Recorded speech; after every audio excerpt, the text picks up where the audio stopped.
73 hours standing on a pillar, 40 degrees at night, burning hot in the day with the sun blasting. It'll play a toll on the brain after the first 12 hours. Well, doing all of them? Yeah, that's true, but I think this one's a little more extreme for some reason. American magician David Blaine is putting his life on the line. But this time he's got 1,000,000 volts shooting through him. Visually, it's stronger than anything that I've ever done. We think we've taken care of all the known medical risks. It's the unknown ones that we'll have to be very careful of. Blaine is allowing people across the world to control the Tesla Coils with Ultrabooks. This is probably the last one that has a complete unknown element to it. Get hit by a bike, right? That's all you need, right? Papa's gonna be standing up there. You have to be superhuman to do this.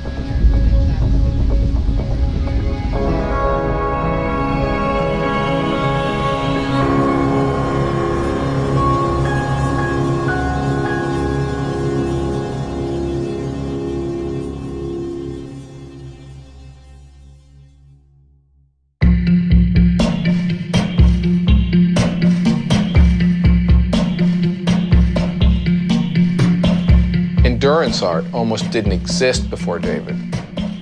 I think it's performance art. I think it qualifies as magic. He's really testing himself. I mean, let's face it, nobody's making him do it. He could just call it quits at any moment.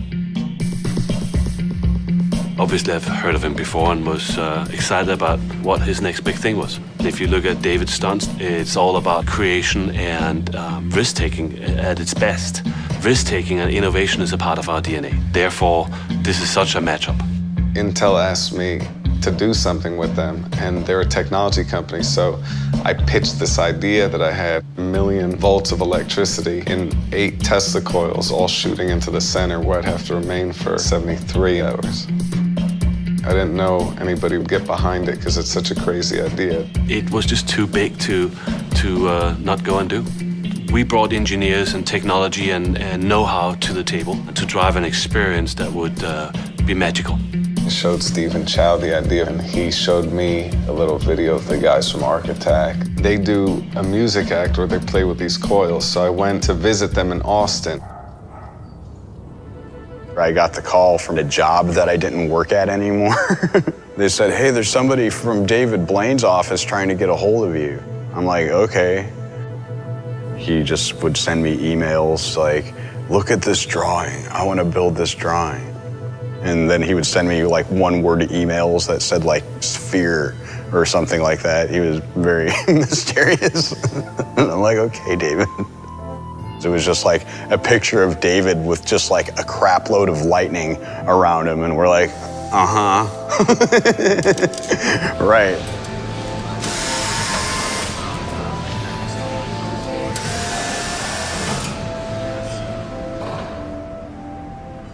Tesla, to me, is the ultimate magician in many ways.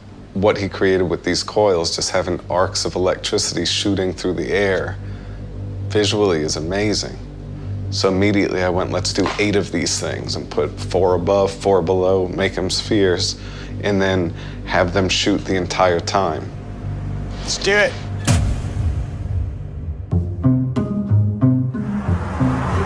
Now watch, ready?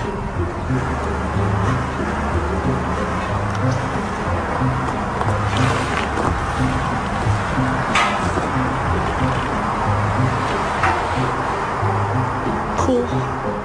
What? Yeah, turn your hand over.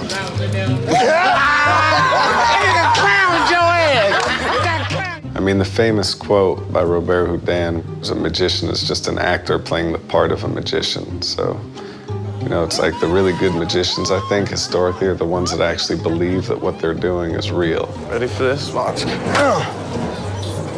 Once you get to that place, you really want to do things that are real.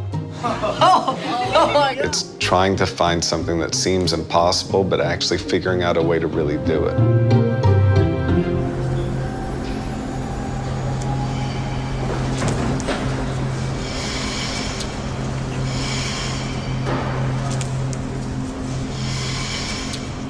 Wow. That's gonna look incredible, huh? There is no doubt it is going to be awesome. Yeah, this is gonna be amazing.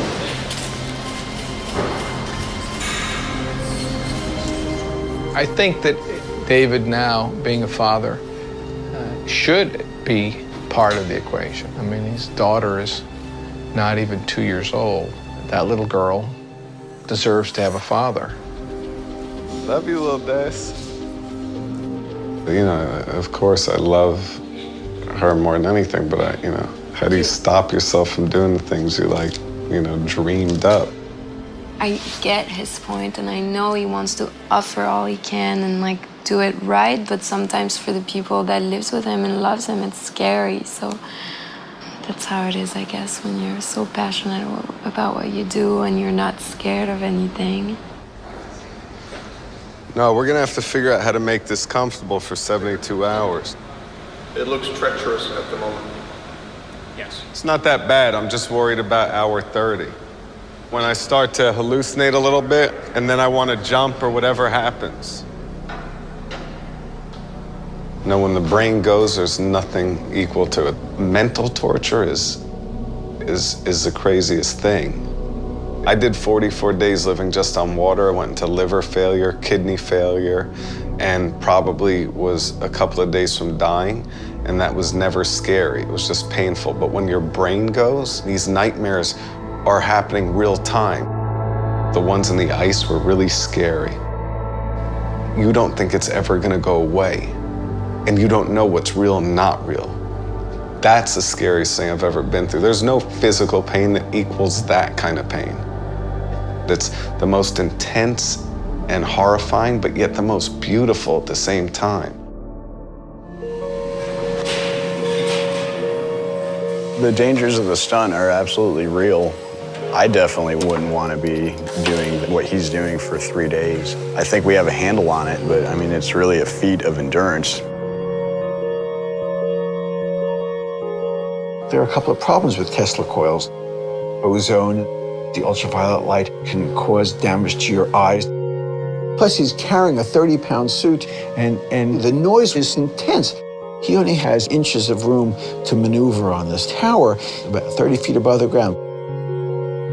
There aren't any other well-known magicians that legitimately did things that could take their lives in public other than Houdini and Blaine. If he survives this and it comes off as well as it could, this will by far be the most amazing. There's always those people that come look at these things I do and they say, oh, it's all fake, he's a magician, it's not real.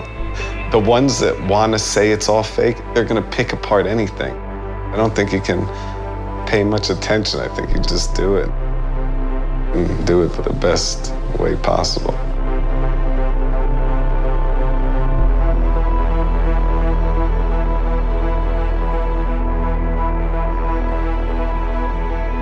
Some of the intel people start saying, well, could we control the coils from the exterior? And then it slowly started to develop, and DePrima started thinking about what could be done. We wrote some computer software that we run on the Ultrabooks that allows people from all over the world to be able to interact with the Tesla coil system. Sort of almost like a joystick to the Tesla coils, but also interacting with David. When I was a little kid, it was always amazing to see these things that were new or unusual. I don't think it's thrill-seeking. I never look at these really as stunts. I just like to look at these things as going to uncharted territory. It's like going to outer space or going to the depths of the ocean. You're in the middle of this beautiful phenomenon in nature that you're not supposed to get near. You feel like you're in the middle of something way more powerful than you. Something could always go wrong, but it feels beautiful.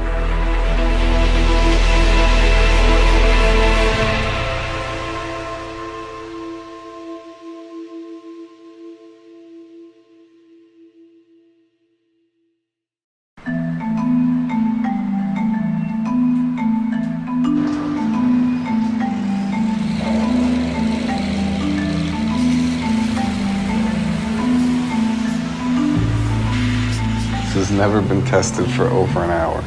I mean, we don't even know if those coils are going to run the whole time. We don't know what's going to happen.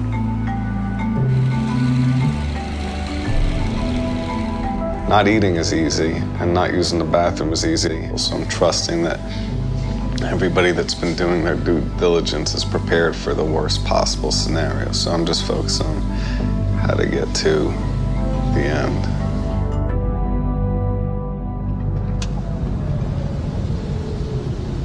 Here's another question.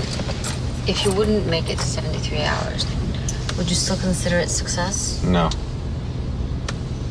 Why not? Definitely not. Why not? Because I set that number for a reason.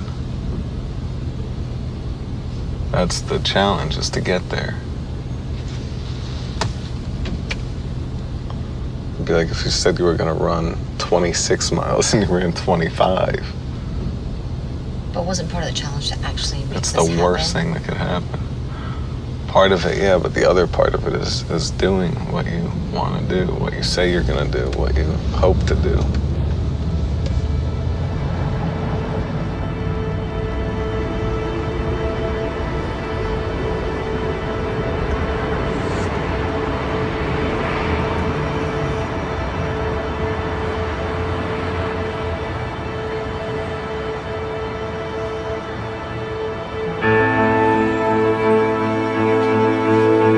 Ladies and gentlemen, we will be activating the coils in just a few minutes. Please take all precautions and make sure you have hearing protection in.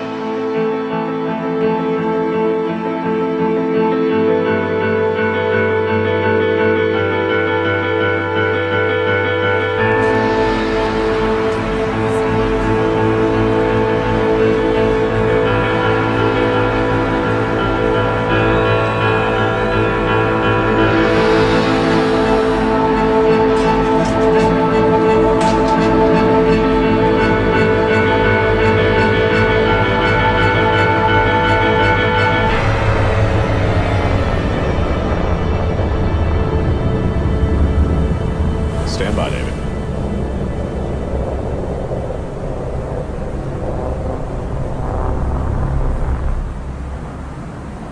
Hey, David, we're ready when you are.